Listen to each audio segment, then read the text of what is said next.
The scripture today is on page 785 in your pew Bibles, and it is more of the same of the song that this is going to give us a little more story here of the new hymn we just sang. This is when Jesus begins his ministry in Galilee and when he calls his first disciples. I'll start with verse 12, and if you read the odd verses, and we'll read the last one together. My eyes are a little wonky, so bear with me. No, that's not right either. Now, when Jesus heard that John had been arrested, he withdrew to Galilee. He made his home in Capernaum by the sea, in the territory of Zebulun and Naphtali, so that what had been spoken through the prophet Isaiah might be fulfilled. Land of Zebulun, land of Naphtali, on the road by the sea, across the Jordan, Galilee and the Gentiles.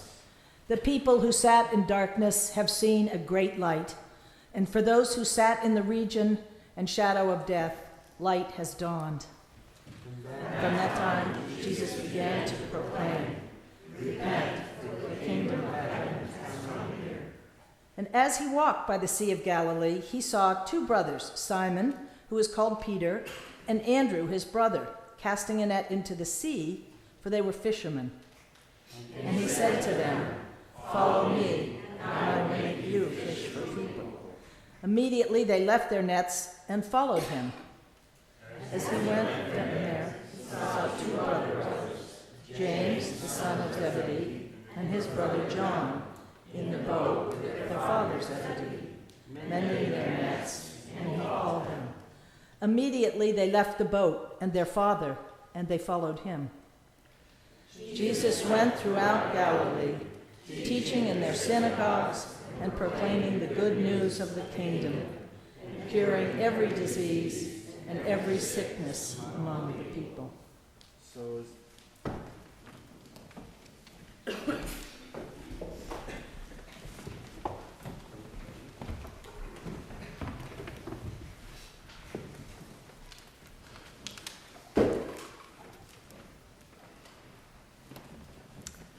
Today's sermon, it takes a bit of prep work.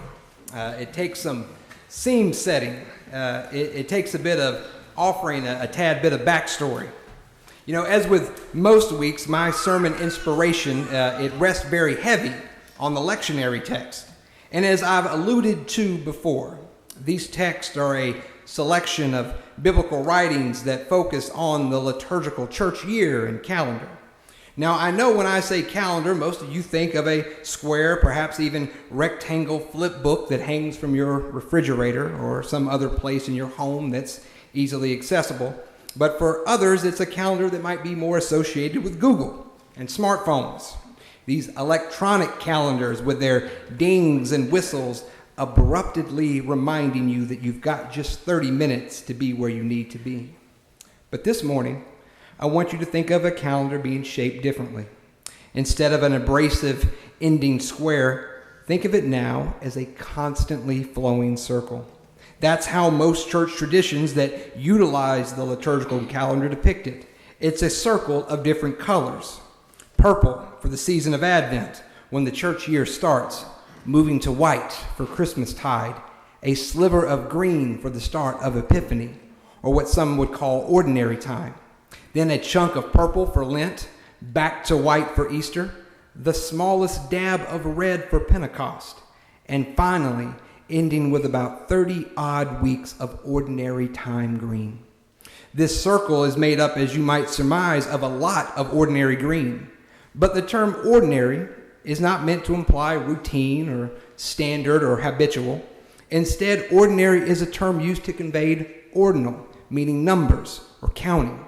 And when placed not on a timeline, but in a circle, we get a better image of a church calendar, being more akin to a clock with its roundness and numbers. Or better yet, since it can be viewed as sectioned off by colors, maybe viewing the liturgical year as a pie is more helpful. Viewing the liturgical calendar under this lens of understanding can make the connection to that of pie, to that of the church seasons, looking like disproportionate slices, some big and some small. And I don't know about you, but I find talking about pie much more helpful and pleasing than conversing about clocks and calendars. Pies are much more entertaining and certainly more tasty. I guarantee you that if you set all three of those items down, a clock, a calendar, and a pie, most folks would make the obvious choice. From my experience and whatever expertise I have of sitting and chatting with people over the years, folks just feel more inclined to talk pie than numbers or dates because, well, let's face it, a well-prepared pie is hard to beat, even if folks prefer other desserts or sweets instead. You know, several years ago while living back in North Carolina, I had a subscription to this magazine. It was called Our State Magazine, and it's still an ongoing thing. It's a publication that focuses on the culture and the ethos of all that it means to be from the state of North Carolina. I believe you all have something similar here in New England. It's a Yankee magazine. I think I've seen that in some places. I think that sounds right. I still get the magazine, Our State, thanks to my mother-in-law. She got me a subscription for Christmas, and I keep all my past, the old ones, I keep them in my library over at the parsonage. One of my favorite articles ever written for the publication had to deal with the heavy question and serious matter of debate, cake or pie. Hear how the writer Scott Hewler describes pie. First, let's discuss. Some things are obvious. Pie, it goes almost without saying, is a more mature dessert, a more complex, multi-layered experience in both the eating and the making. A pie can be dinner, shepherd's pie, chicken pot pie, or dessert. It can be simple, apple pie, or surprising, rutabaga in a pie? Seriously? A pie is patient.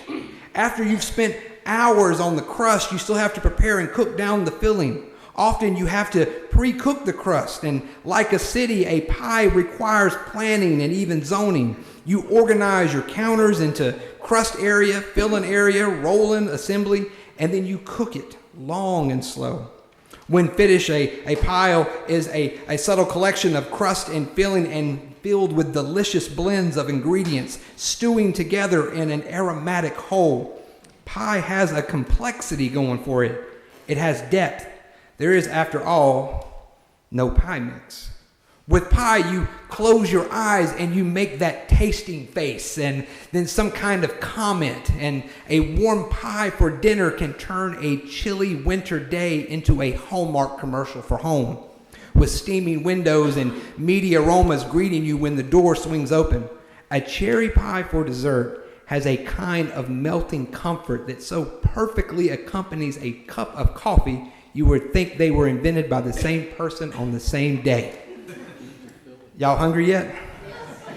And this is from the guy who was arguing on the stance of cake. Like, he wrote that part. The reason I mention this and have your stomachs grumbling is because we are in a sliver or a thin flavored packed slice of liturgical pie right now. If we were to look at the liturgical calendar this morning, we see this small slice of ordinary time sandwiched between two large sections of white and purple. And with the image of pie in our minds, let not its slight in stature size deter us from paying it its due attention. What do I mean by flavorful?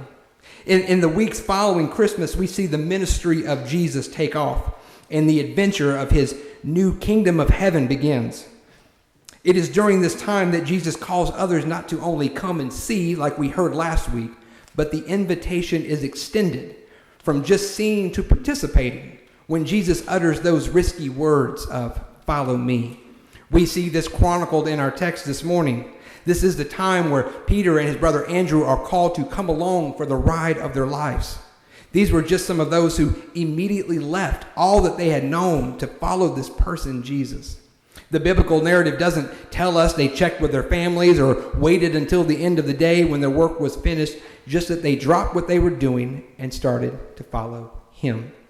John and James would later do the same, and this decision to lay down the mundane in order to answer their own restless hearts. What would cause someone to abandon all they knew to go and follow someone like that?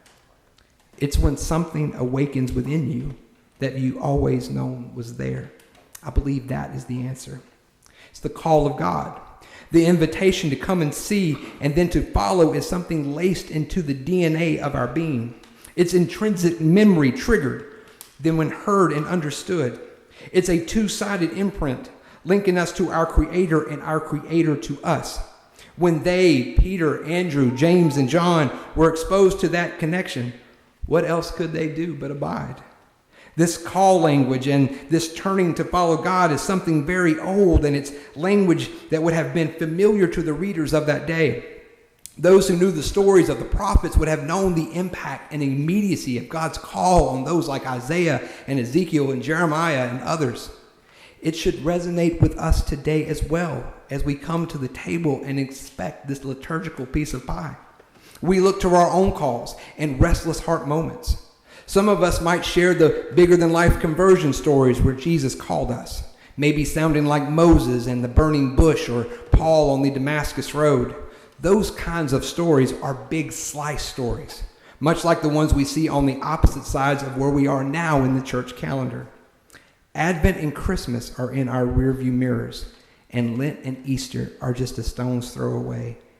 And yet, in the history of the church, we are urged now to focus on the early life of Jesus and the call to some of his first disciples in this double entendre of ordinary time.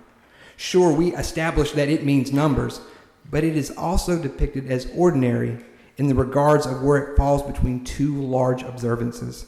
However, perhaps for some of us, that is where the true presence of Jesus shows up. Perhaps that is where our own call to follow is experienced as a collective body of believers. Let it be a good reminder this year and every year that the calling of Jesus is placed in this thin sliver of the ordinary, for that is where his ministry started. His coming is seen by a star, his death and resurrection by the cross, but his life, his call to those who walked with him, happened during the ordinary. Matthew's account of those being called to come and follow emphasizes the sense of normalcy of those Jesus beckoned to walk along beside him. Unlike the stories of the prophets and Moses and Paul, we get no insight to the fishermen Jesus invited into his life. As we hear this story told again this morning, hear the underlying message. The follow me invitation can be both seen as a reduced down message containing just the bare essentials while simultaneously offering an expansive view of Jesus' authority to be that which is so compelling and radical that it causes those that hear it to abandon what they essentially cling to in order to take part in the radical call Jesus places on their life. You know, radical is a word we throw around a lot in other areas of our life. It's often used in the modern context to describe, radicalism or radical extremist or radical extremism within our society. I would even say it's often used to describe, those with a derogatory tone. It's a derogatory marker for those with thoughts and opinions that don't line up with the masses. The radicalness of Jesus' call and the response of his first followers wasn't popular. It shook up the norms of community who had a long tradition of understanding of how they believed things were supposed to be. In this way, Jesus and his invitation and his message were revolutionary, and they offered a reimagining, a revisioning of what was to be expected. The response of those that heard it was no less drastic, as we could see by their immediacy in which they responded. Just stop and think for a second. From what we are given, just how absurd that actually sounds. Jesus called these people, and we don't hear them ask for any qualifications. We don't read of them asking for his teaching certification. We don't hear of them requesting any references. They just lay down their nets and pick up a new way of thinking. And that's all they were promised, an opportunity to be part of something new. They leave behind their old lives, but perhaps more importantly, they leave behind the marker of their professions. Surely they would fish again. I imagine that would come in pretty handy for knowing what they were getting into, but they would no longer be seen as simple fishermen. That identifier would change. Imagine what that looks like today. You go up to someone and say, hey, I found this new thing I want you to be part of, but you're going to have to lay down what you know of yourself in order to be it. Now that might sound simple to some of us, but just think how often we identify by what we do. In fact, when we first meet people and have pleasant conversations and we have those really quick, pleasant exchanges, somewhere and at some point, the idle chit-chat sees a form of this question asked. So what do you do for a living? What do you do for work? Not who are you, or not what gives you passion in life, not even what makes you you, but what you do as seen as the epitome of somehow who you are. Those like Peter and Andrew and James and John, they set that aside and were receptive enough to let the identifier of their profession, well, they had to let all that go. No promise from Jesus. He does give a bit of a riddle to them, becoming fishers of men and fishers of people, but they couldn't have known what that would have meant, and yet they asked no further questions. Here they are essentially changing vocations, and no one asked the questions of how they were going to eat, how they were going to provide for their families. No one seemed concerned with a pension plan. No one's asking about advancement in this new venture. No one is asking the best way to climb the corporate ladder.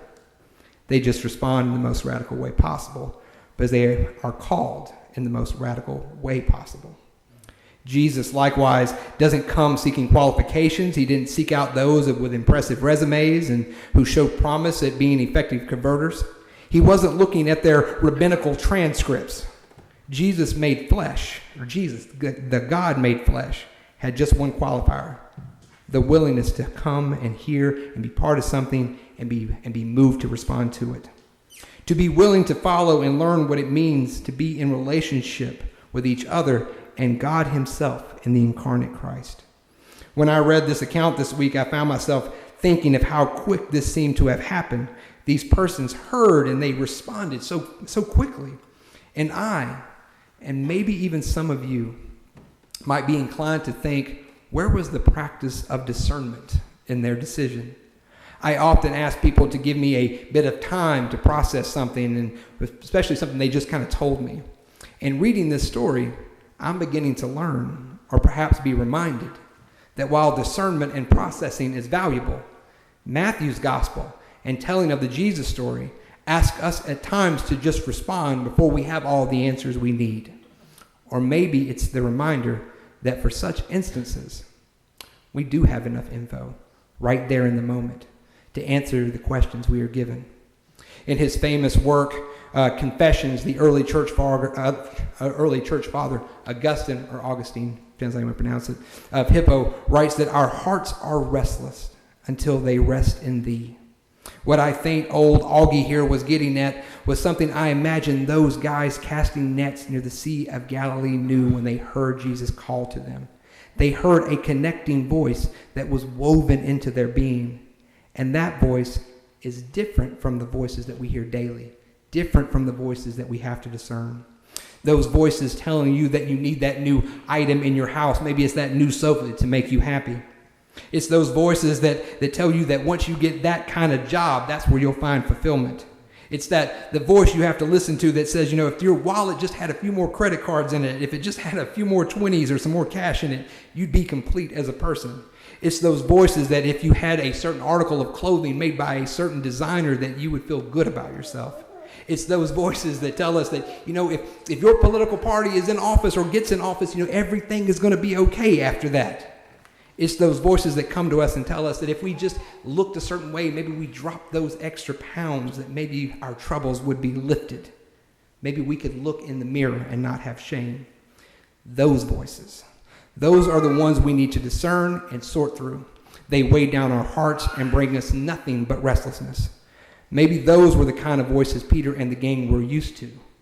And yet, this restlessness that they had felt for their entire life was quieted as they heard the voice of the one that had not only called them from their boats and welcomed them into an adventure, but it was also responsible for calling them into existence. It does us good to think of such things. And it is by no accident that the small slice of Epiphany pie calls us back every year to the radical adventure of our lives. That which makes us tell our own follow me stories. These stories, if not told, they easily fade into the past.